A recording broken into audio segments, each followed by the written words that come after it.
Assalamualaikum warahmatullahi wabarakatuh. Pertama-tama yang saya hormati Bapak Abdul Jamaluddin selaku guru pembimbing mata pelajaran biologi kelas 11 SMA Negeri 6 Depok tahun pelajaran 2021-2022. Dan yang saya hormati Bapak Ibu guru ataupun staf pengajar SMA Negeri 6 Depok, teman-teman, kakak-kakak dan adik-adik sekalian, dan orang-orang yang akan menonton video ini. Selanjutnya izinkan saya memperkenalkan diri saya terlebih dahulu. Ada istilah tak kenal maka tak sayang, oleh karena itu agar kita saling sayang dan kita saling cinta, saya akan memperkenalkan diri saya terlebih dahulu. Perkenalkan, nama saya Diva Ramadan, saya biasa dipanggil Diva ataupun Deva. Saya dari kelas 11 IPA 4 SMA Negeri 6 Kota Depok, dan saya membuat video ini untuk menyelesaikan mata pelajaran biologi tentang model sel, dan saya kebagian untuk mereview bagian membran sel. Oke. Baik, langsung saja saya akan mulai. Yang pertama, saya akan mendefinisikan membran sel sendiri. Membran sel adalah membran plasma yang membungkus seluruh isi sel termasuk sitoplasma dan semua organel yang ada di dalamnya. Fungsi membran sel ini ada banyak sekali, jadi saya akan menyebutkan beberapa saja. Yang pertama adalah komunikasi antar sel. Yang kedua, untuk melindungi sel. Yang ketiga, sebagai perantara masuk dan keluarnya molekul-molekul. Dan yang keempat, sebagai pengatur pertumbuhan sel.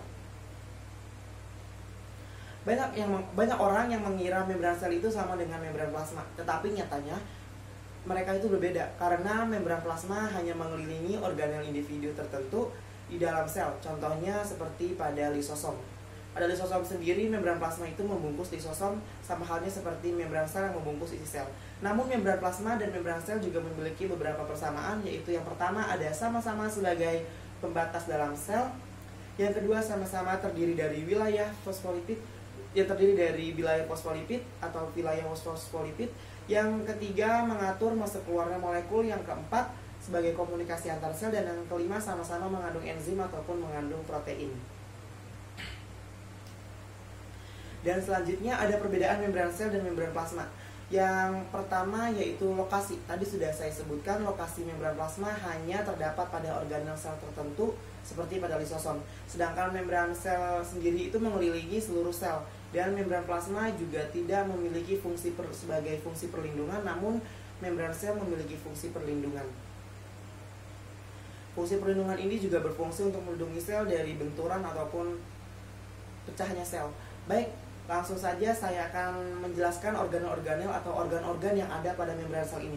Yang pertama ada protein intrinsik. Protein intrinsik ini adalah protein transmembran yang tertanam di dalam lipid bilayer. Protein ini membentang dari satu sisi ke sisi yang lainnya, dan protein ini juga berfungsi sebagai perantara masuknya molekul ke dalam sel dan sebagai pemberi sinyal bahwa ada molekul yang masuk. Dan lain halnya dengan protein ekstrinsik yang ada di sebelah sini, dia berfungsi sebagai keluarnya molekul, dan ini berada di luar lipid bilayer dan terikat sangat lemah di luar sel. Perbedaan dari kedua protein ini berada pada letaknya, yaitu protein intrinsik tertanam di dalam lipid bilayer, sedangkan protein ekstrinsik berada di luar lipid bilayer. Dan perbedaan yang kedua adalah fungsinya. Walaupun sama-sama memiliki fungsi sebagai transportasi sel atau transportasi molekul yang ada pada membran sel ini, namun protein intrinsik ini adalah protein yang berfungsi sebagai masuknya molekul, sementara protein ekstrinsik ini berfungsi sebagai keluarnya molekul. Seperti halnya dalam bahasa Inggris, in yang berarti ke dalam dan ex yang berarti keluar. Selanjutnya ada glikoprotein. Glikoprotein ini adalah penanda atau sinyal pengenal. Glikoprotein ini juga berfungsi sebagai transfer molekul di dalam ataupun di luar sel. Glikoprotein ini juga bisa disebut sebagai protein reseptor atau penyerap protein. Alasan mengapa protein ekstrinsik ini tidak lepas di membran plasma adalah karena sifat glikoprotein ini sebagai reseptor protein atau penyerap protein. Terusnya juga mengapa protein ekstrinsik ini tidak lepas, karena dia berada di dalam lipid bilayer, terjepit di dalam lipid bilayer. Selanjutnya ada fosfolipid bilayer, dia ada di bagian sini.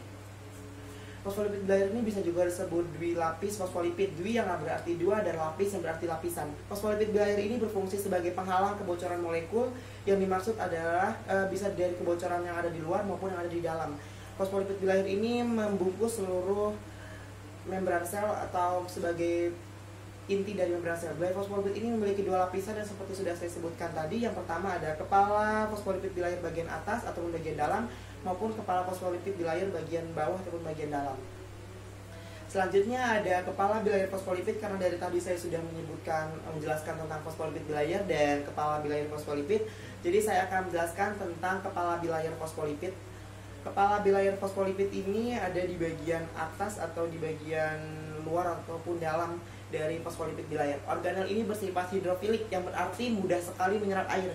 Sementara ekornya yang bernama ekor asam lemak, dia juga bagian dari fosfolipid bilayer, tetapi dia memiliki sifat hidrofobik, yang berarti menolak air. Ada alasan mengapa kepala fosfolipid bilayer ini bersifat hidrofilik dan sementara ekornya ini bersifat hidrofobik. Alasannya adalah jika keduanya bersifat hidrofilik, sel ini akan kebanjiran air ataupun kekurangan air karena airnya selalu terhisap oleh organel ini, yaitu organel kepala bilayer fosfolipid dan ekor asam lemak. Jadi untuk menstabilkannya maka ekor asam lemak ini bersifat hidrofobik. Selanjutnya ada bagian hidrofobik, yang itu di bagian tengah-tengah. Di bagian tengah-tengah fosfolipid bilayer. Bagian ini sangat sukar atau sulit sekali bahkan menolak air. Bagian ini terdiri dari ekor asam lemak dan terletak di bagian fosfolipid bilayer yang sudah saya sebutkan tadi. Selanjutnya ada glikolipid. Dia ada di bagian sini, bagian atas, yang protein ini juga yang mengandung molekul gula. Fungsi glikolipid sendiri ini adalah untuk mengenal sel lain dan berkomunikasi dengan sel lain. Struktur glikolipid ini adalah bertumpuk 1 sampai 5 tingkatan, dan glikolipid ini juga mengelilingi seluruh membran sel bagian luar maupun dalam. Selanjutnya ada karbohidrat. Karena fungsi utama dari membran sel ini adalah sebagai transportasi molekul, maka dibutuhkan adanya energi. Walaupun mitokondria itu adalah sebagai penghasil energi, yaitu ATP, tetapi karbohidrat ini adalah hasil dari sintesis ATP yang berada di luar membran, yang berada pada membran sel. Sehingga karbohidrat ini berfungsi sebagai penyuplai energi. Baiklah, itu saja yang bisa saya sebutkan dan saya jelaskan pada video kali ini. Semoga video ini bermanfaat untuk teman-teman, Bapak Ibu guru ataupun adik-adik serta kawan-kawan semua. Oleh karena itu telah berakhir juga video ini. Saya Diva Ramadan, saya pamit undur diri. Terima kasih.